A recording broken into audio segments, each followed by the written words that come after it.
Cada semana lo pones en el carrito sin pensarlo. Tu mamá lo puso, tu abuela lo puso. Es ese producto que vive en la alacena de prácticamente toda cocina latinoamericana. El que aparece en los guisos, en las sopas, en el arroz, en casi todo lo que huele bien dentro de una casa. Estamos hablando del caldo de pollo. Y hay algo que muy pocas personas saben. Lo que está dentro de esa cajita, de esa pastilla, de ese sobre brillante no tiene casi nada que ver con lo que promete la etiqueta. Hoy vamos a abrir esa caja. Literalmente, piensa en el empaque.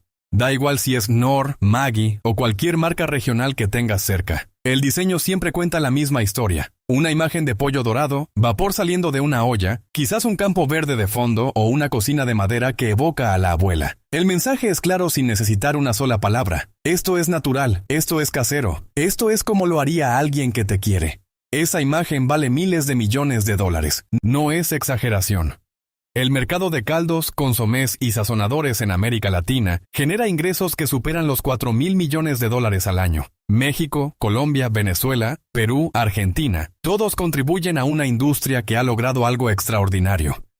Convencernos de que un producto fabricado en una planta industrial, con procesos químicos y aditivos de laboratorio, sabe igual o mejor que lo que se haría en casa con tiempo y huesos reales. Y lo más inteligente de todo es que no mienten del todo. Las marcas no dicen explícitamente que tu caldo viene de horas de cocción lenta. Lo insinúan, lo sugieren, lo construyen con colores y tipografías y fotografías cuidadosamente seleccionadas para que tu cerebro haga el trabajo sucio por ellas. Y funciona, lleva décadas funcionando. Pero hoy eso cambia, porque hay una pregunta que nadie te ha respondido directamente. ¿Qué hay realmente dentro de esa cajita? Y la respuesta, cuando la ves por primera vez, es difícil de ignorar.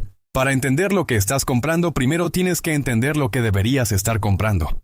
El caldo de pollo real, el que usaban generaciones antes de que existieran las plantas industriales, se hace de una sola manera: huesos. Huesos de pollo, idealmente con cartílago y tejido conectivo, sumergidos en agua fría y llevados a una cocción lenta durante entre 12 y 18 horas. Nada de atajos. Durante ese tiempo, el colágeno del cartílago y los tejidos se rompe y se disuelve en el líquido. El resultado es una sustancia densa, oscura, profunda en sabor, que cuando la refrigeras se convierte literalmente en gelatina. No es magia, es química natural. Y esa gelatinización es la prueba definitiva de que estás frente a un caldo real. Hay un experimento que puedes hacer esta noche. Toma el caldo que tienes en casa, ponlo en un recipiente y déjalo en el refrigerador hasta mañana. Si amanece convertido en una sustancia espesa, casi sólida, ese caldo tiene colágeno real. Si amanece exactamente igual que anoche, líquido como el agua, entonces lo que tienes en la mano nunca tuvo un hueso cerca. Ahora viene la parte que explica todo lo demás. El tiempo es dinero. Una planta industrial que produce decenas de miles de unidades por hora no puede esperar 18 horas para que el colágeno se extraiga de forma natural. Ese modelo no existe en la producción masiva. Entonces, la industria encontró algo mejor. Encontró la química. En lugar de huesos cocidos durante horas, los fabricantes parten de una base de agua con un concentrado de sabor a pollo. Muchas veces apenas suficiente para que el líquido tenga un color y un aroma reconocible. A eso le suman extracto de levadura, un ingrediente derivado de las paredes celulares de la levadura, que contiene ácidos glutámicos libres. Esos ácidos son químicamente idénticos al glutamato monosódico, el famoso MSG. Su función es entregar esa profundidad de sabor umami que en un caldo real viene de horas de extracción ósea.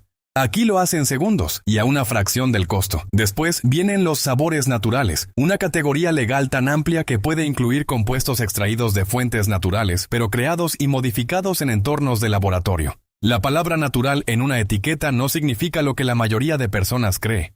Y finalmente, en muchas fórmulas aparece el azúcar.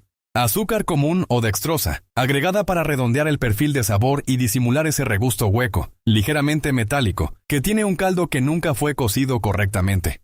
Todo esto es perfectamente legal. Y ahora vamos a ver quiénes lo hacen. Si hay una marca que encarna el caldo latinoamericano, esa es Knorr. No hay forma de hablar de este tema sin empezar por ella. Knorr nació en Alemania en 1838, fundada por Karl Heinrich Knorr, quien comenzó deshidratando vegetales y legumbres para crear sopas instantáneas que pudieran conservarse. Era un producto de su tiempo, práctico, económico, pensado para personas con poco tiempo y menos dinero. Unilever, uno de los conglomerados de alimentos más grandes del planeta, compró la marca en el año 2000. Desde entonces, Knorr es el líder indiscutible en México, Colombia, Venezuela, gran parte de Centroamérica y varios países sudamericanos. No es una marca popular en LATAM. Es, para muchas familias, sinónimo de cocinar, y ahí está el primer problema. Cuando una marca se vuelve sinónimo de algo, deja de ser evaluada. Simplemente se compra. Nadie lee la etiqueta del producto que lleva décadas en la alacena familiar porque ya se asume que está bien.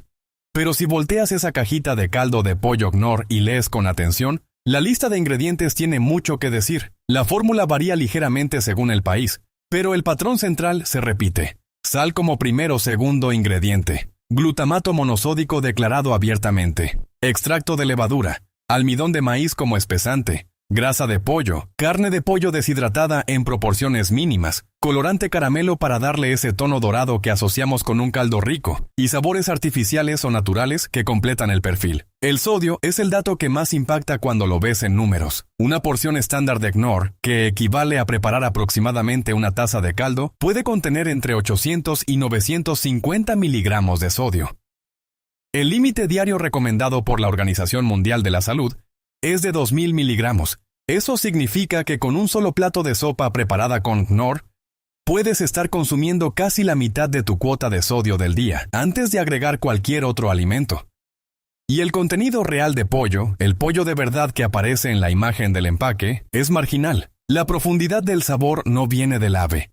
Viene del glutamato y del extracto de levadura. Esos son los que hacen el trabajo. Eso no significa que Knorr sea un veneno. Significa que lo que percibes como sabor a pollo cuando usas este producto es, en gran medida, una construcción química diseñada para imitar algo que no está ahí. Y la industria lleva décadas vendiéndote esa imitación al precio del original. Pero Knorr no está sola en esto. Hay otra marca con una historia igualmente larga, una presencia igual de masiva, y algunos capítulos de su historia que muy poca gente conoce. Julius Maggi era hijo de un molinero italiano que emigró a Suiza.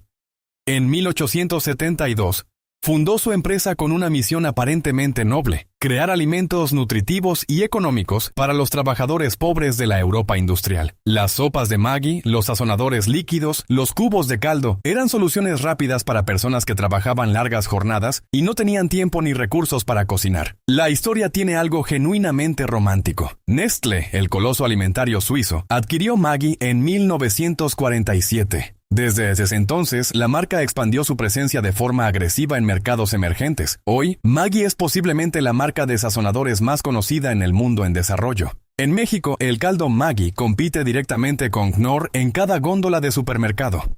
En Venezuela y Colombia tiene décadas de arraigo cultural. En muchos hogares de América Latina, la salsa Maggi es tan básica como la sal. Ahora abre la etiqueta. Los ingredientes del caldo de pollo Maggi siguen una lógica que ya empieza a sonar familiar. Sal, glutamato monosódico, almidón de maíz, extracto de levadura, grasa de pollo, carne de pollo deshidratada, colorante caramelo y una combinación de especias y saborizantes. El sodio por porción se mueve en rangos similares a Knorr, entre 800 y 1000 miligramos dependiendo del mercado. El contenido proteico real, el que vendría de pollo auténtico, es mínimo. Pero lo que hace a Maggi particularmente interesante es algo que pocos consumidores latinoamericanos conocen. La fórmula de Maggi no es igual en todos los países. Nestlé adapta sus recetas según el mercado. El Maggi que compras en México puede tener una composición diferente al que se vende en Venezuela o al que circula en Colombia. Esto no es transparente para el consumidor. No hay ningún aviso en el empaque que diga: esta fórmula es exclusiva para este mercado.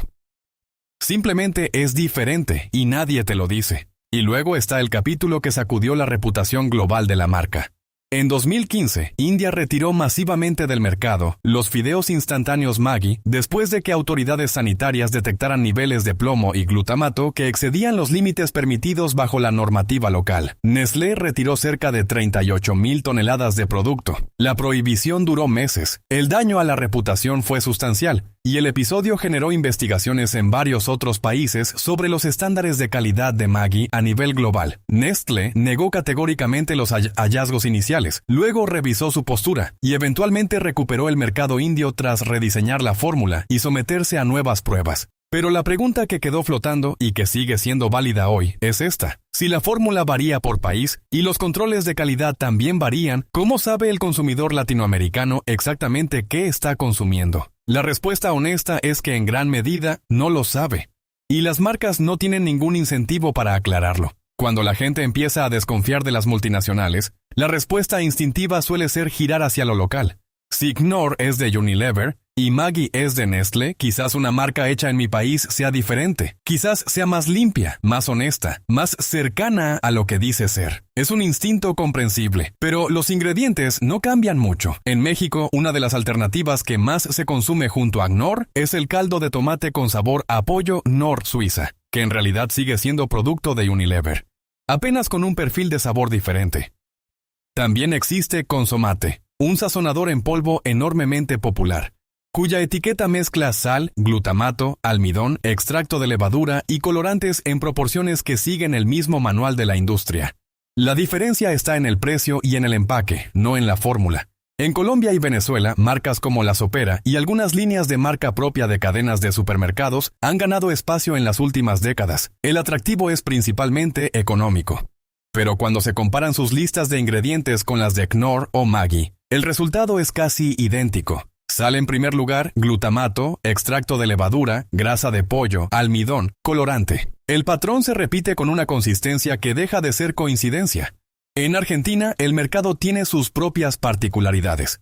Royco, que también pertenece al universo de Unilever, domina la categoría de caldos y sopas en polvo.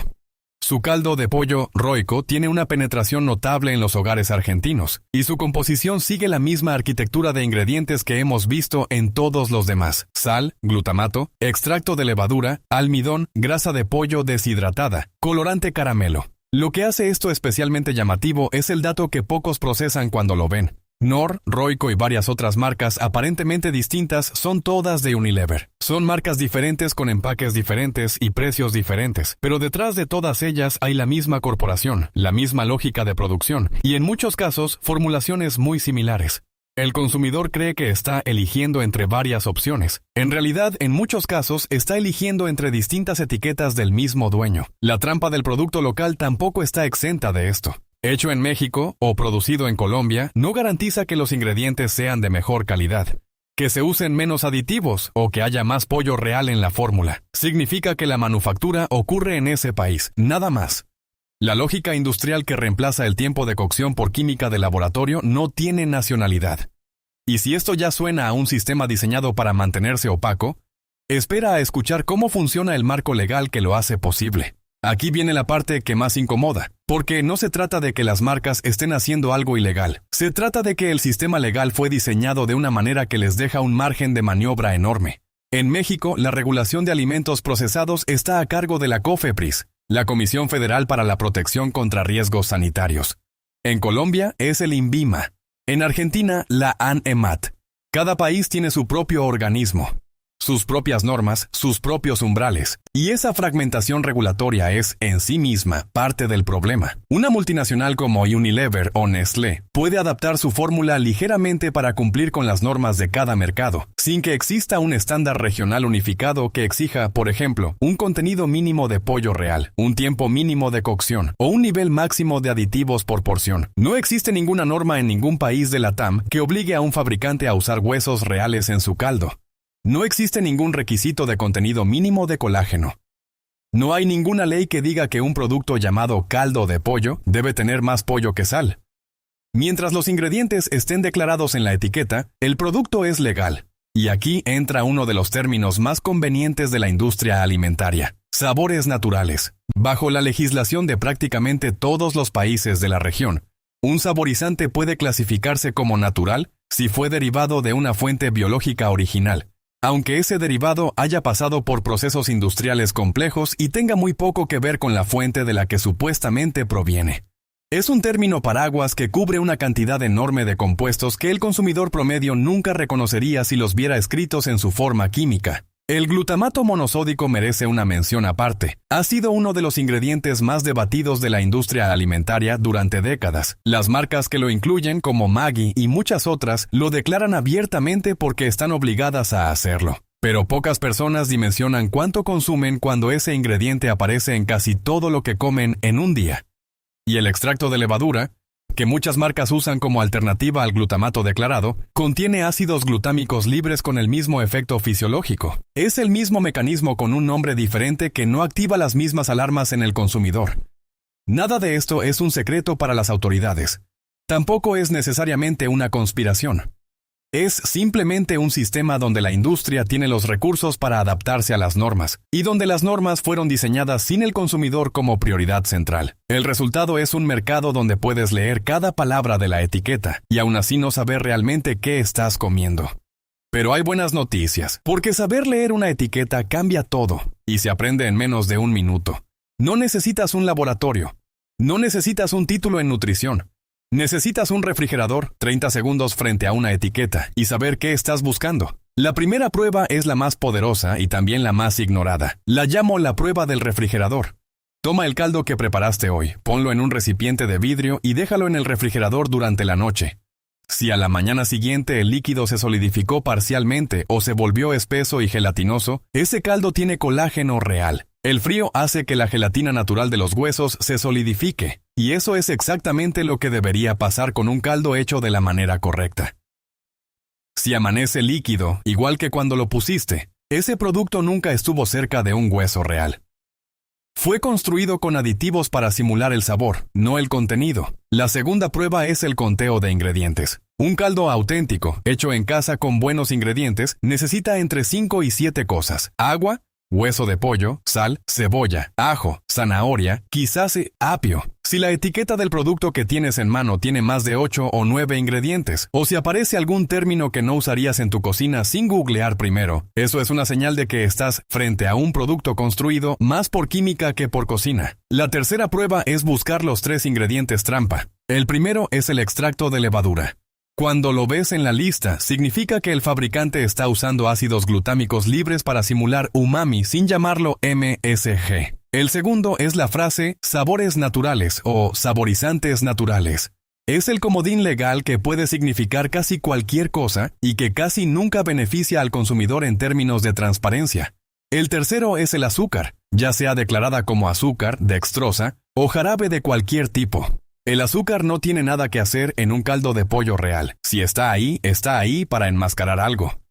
Si un producto tiene los 3, no estás comprando caldo. Estás comprando una reconstrucción química de lo que debería ser el caldo. Y eso tiene un precio que va más allá del dinero que pagas en la caja. Si este video te fue útil, es el momento perfecto para suscribirte. Todo lo que investigamos aquí lo hacemos para que tú llegues al supermercado con información real, no con la versión que las marcas quieren que tengas. El botón está ahí. ¡Saludos!